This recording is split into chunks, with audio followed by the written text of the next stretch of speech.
Chapter 4. Now I say that the heir, as long as he is a child, does not differ at all from a slave, though he is master of all, but is under guardians and stewards until the time appointed by the Father.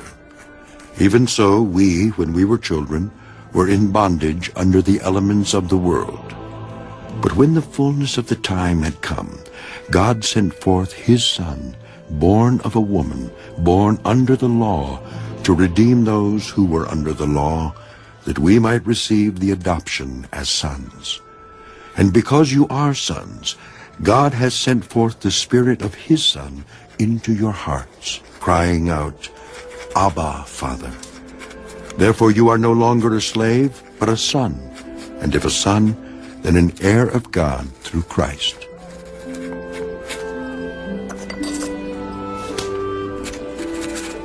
But then indeed, when you did not know God, you served those which by nature are not God's.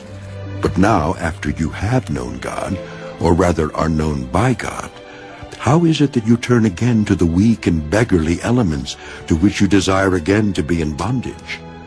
You observe days and months and seasons and years.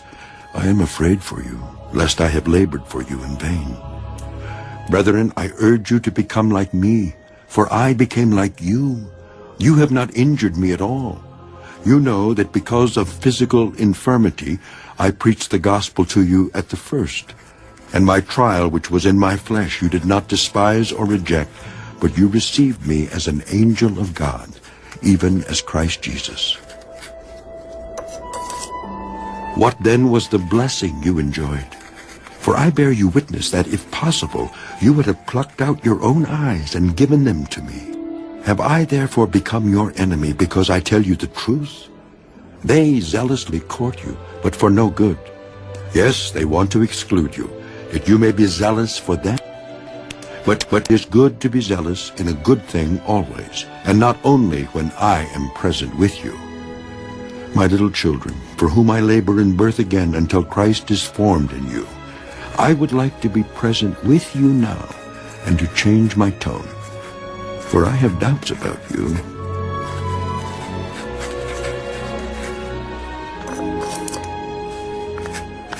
Tell me, you who desire to be under the law, do you not hear the law? For it is written that Abraham had two sons, the one by a bondwoman, the other by a free woman. But he who was of the bondwoman was born according to the flesh, and he of the free woman through promise, which things are symbolic.